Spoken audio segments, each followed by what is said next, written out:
पंच तत्व होते हैं दोस्तों, अग्नि, जल, वायु, पृथ्वी और आकाश।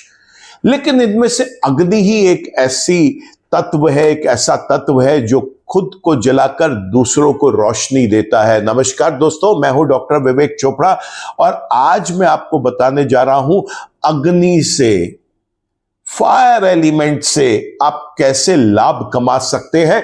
कैसे आप अपने जीवन में, अगर आपके विवाह में कोई परेशानी आ रही है, विवाह हो नहीं रहा, नंबर 1, नंबर 2, आपका विवाह हो गया, आपस में तालमेल नहीं बन पा रहा, नंबर 3, चीजें इतनी ज्यादा बिगड़ गई हैं कि अब वो समझौता ही कोई नहीं हो पा रहा, बात डाइवोर्स तक आके खड़ी हो गई है, मान सम्मान प्रतिष्ठा की हानि हो रही है, विवाह में किसी भी तरीके की परेशानी आ रही है। अग्नि देवता, अग्नि तत्व आपका कैसे आपको लाभ दे सकते हैं, कैसे मदद दे सकते हैं, क्या आपको करना है, आज हम आपको यह बता रहे हैं। आपने पुराने समय से देखा होगा, कभी भी कोई घर के अंदर शुभ कार्य होता है तो पंडित जी वहां पर बैठ के हवन करवाते हैं। हवन में अग्नि को एक्टिवेट किया जाता है और ये अग्नि जो है, ये माना जाता है कि सभी प्रकार की नेगेटिविटीज को किल करने में सक्षम है, बर्नआउट कर सकती है हर तरीके की नेगेटिव ऑरा को। फिर कुछ लोगों ने इसका महत्व समझा और उसके बाद घर में जब भी समय मिलता है, या कोई हफ्ते में 1 बार, 2 बार, 3 बार, और कुछ लोग तो मैंने देखा है रोज सुबह एक सूक्ष्म हवन करते हैं। आज मैं आपको बताने जा रहा हूं कि अगर आपको मैरिज रिलेटेड कोई प्रॉब्लम्स हैं और अगर आप कर सकते हैं अपने घर में एक छोटे से हवन कुंड के अंदर एक हवन अग्नि को एक्टिवेट करके, तो आप ऐसी किन सामग्रियों से आहुति दें जिससे आपकी नेगेटिविटीज बर्न हो जाएं, एक पॉजिटिव ऑरा मिले और जो रुकावटें आ रही हैं, जो परेशानियां आ रही हैं, वो दूर हो जाएं। तो दोस्तों, सबसे पहले तो ये समझिए, अगर विवाह से रिलेटेड कोई भी इशू आपकी लाइफ में आ रहा है तो आपको हवन करते समय इस बात का विशेष रूप से ध्यान रखना है कि आपका फेस साउथ ईस्ट की तरफ या नॉर्थ ईस्ट की तरफ हो, यानी दक्षिण पूर्व दिशा में हो या ईशान कोण में उत्तर पूर्व दिशा की ओर हो। तो आपने इस प्रकार बैठना है कि आपका फेस साउथ ईस्ट की तरफ हो या फेस नॉर्थ ईस्ट की तरफ हो। दूसरा, आपने एक बात का विशेष रूप से ध्यान रखना है कि आपका जो आसन है वो पीले रंग का हो। यहां पर हम चंदन की लकड़ी का प्रयोग करेंगे और इसमें जो सामग्री इस्तेमाल में आएगी वो देसी घी, पीली सरसों, थोड़ी सी हल्दी और साथ में आप यहां पर डाल सकते हैं सतनाजा। ये चीजों के साथ मिक्स करके आप आहुतियां देंगे। कितनी आहुतियां देनी है?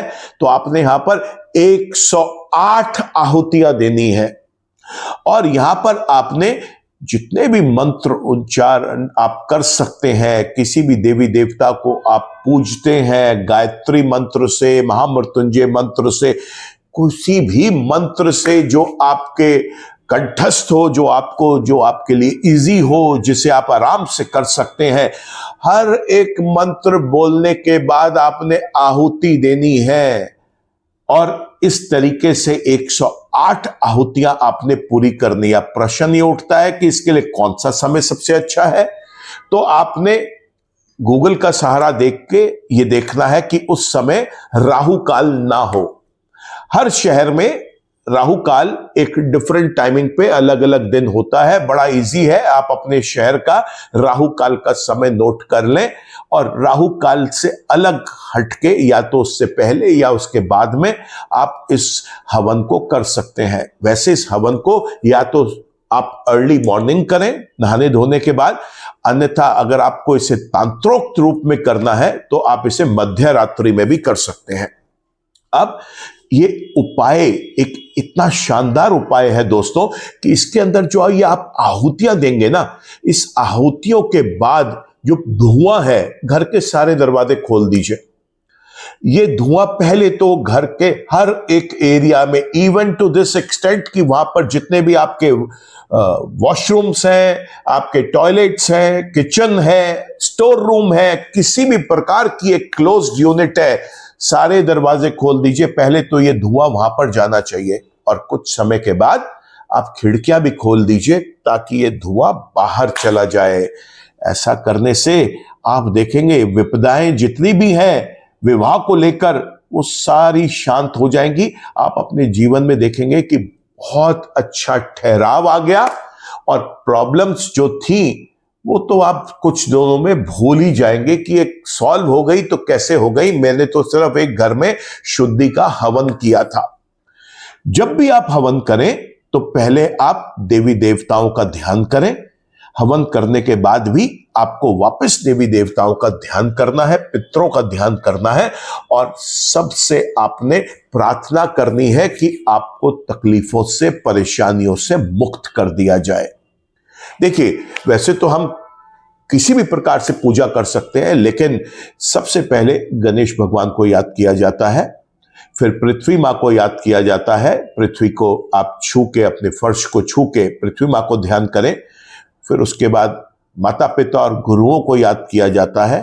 फिर अन्य देवी देवताओं को याद किया जाता है, इष्ट को याद किया जाता है और साथ ही साथ आपको सभी शक्तियों से, पंच तत्वों से, साथ ही साथ आपने पितरों से आपने प्रार्थना करनी है, सभी ग्रह और नक्षत्रों से, रंगों से और अंकों से, और आपको प्रार्थना करनी है दिशाओं से और तत्वों से।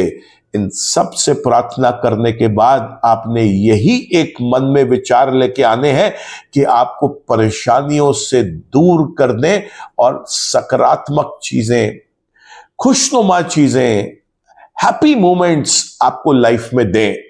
आप करके तो देखिए, 27 बार आपको ये हवन पूरे करने हैं। चाहे वो हवन आप हफ्ते में 1 बार करें, हफ्ते में 2 बार करें, लेकिन इसके लिए कुछ दिन विशेष है जो मैं आपको बता रहा हूं। अगर आपको मैरिज से रिलेटेड चीज करनी है, वो दिन है थर्सडे और फ्राइडे का।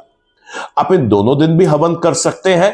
थर्सडे और फ्राइडे के दिन जो हवन होता है, क्योंकि ये गुरुओं का दिन भी है, एक शुक्र देव का दिन है और दूसरा बृहस्पति देव का दिन है, ऐसा करना भी बहुत शुभ है। वहां पर आप एक लोटे में जल रखें और उस जल को हवन के बाद किसी भी एक फूल से उस लोटे से जल लेके पूरे घर में छींटा दे दें, बहुत शुभ रहेगा। हवन करने के बाद जो भी सामग्री बचेगी, जो राख होगी, उसको आप संभाल के रखें। उसको या तो किसी ऐसे नदी में जिसकी एक लोगों के मन में शुभ भावनाएं हैं, गंगा है, जमुना है, कोई भी और ऐसी नदी है जिसका धार्मिक एक महत्व है, या तो आप वहां पर जाकर इसको बहा दें। और ये काम करना देखिए आपके लिए हर हफ्ते संभव नहीं है, तो आप इसे एक जगह एकत्रित करते रहे और महीने में 1 बार, खास तौर से पूर्णिमा के दिन अगर संभव हो सके तो आप जाके इसको जल प्रवाह कर दें। जब जल प्रवाह करें वहां पर, तो 1 मुट्ठी जौ दूध में भीगे हुए वो भी आप बहा दें। ऐसा करने से बहुत अच्छे रिजल्ट्स मिलेंगे। तो आज इस वीडियो में मैंने आपको बताने की कोशिश करी कि अग्नि हवन के थ्रू जब हम एक्टिवेट करते हैं घर में, तो अग्नि कैसे वहां पर नकारात्मकता का नाश कर सकती है, नेगेटिविटी को हटा सकती है, दुर्भाग्य का नाश कर सकती है, और देवी देवताओं को, पितरों को प्रसन्न करके कैसे आप अपनी मनोकामनाएं पूर्ण कर सकते हैं। इसको जरूर प्रयोग में लेके आएं और मुझे कमेंट सेक्शन में बताएं कि इसे करने से आपको कितना लाभ मिला है। मैं उम्मीद करता हूं कि आपको ये मेरा वीडियो पसंद आया होगा। अगर आपको मेरा ये वीडियो पसंद आया है तो काइंडली आप इसे लाइक करें, कमेंट करें, शेयर करें, और आपने चैनल सब्सक्राइब कर लिया तो शुक्रिया। नहीं कर पाए अभी तक किसी कारण से, तो आज आप चैनल भी सब्सक्राइब करने लगे हाथ, और साथ ही साथ आप बेल आइकन को भी क्लिक कर लें ताकि आपको आगे के अपडेट्स टाइम टू टाइम मिलते रहें। ईश्वर आप सबका भला करे, मनोकामनाएं आपकी पूर्ण हो। नमस्कार।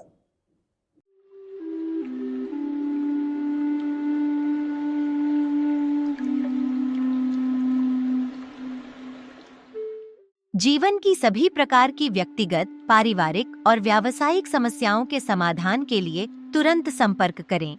डॉक्टर विवेक चोपड़ा, पीएचडी, गोल्ड मेडलिस्ट, विश्व विख्यात ज्योतिषाचार्य एवं वास्तु एक्सपर्ट। कॉल अथवा व्हाट्सएप करें 9311131069 9212431069।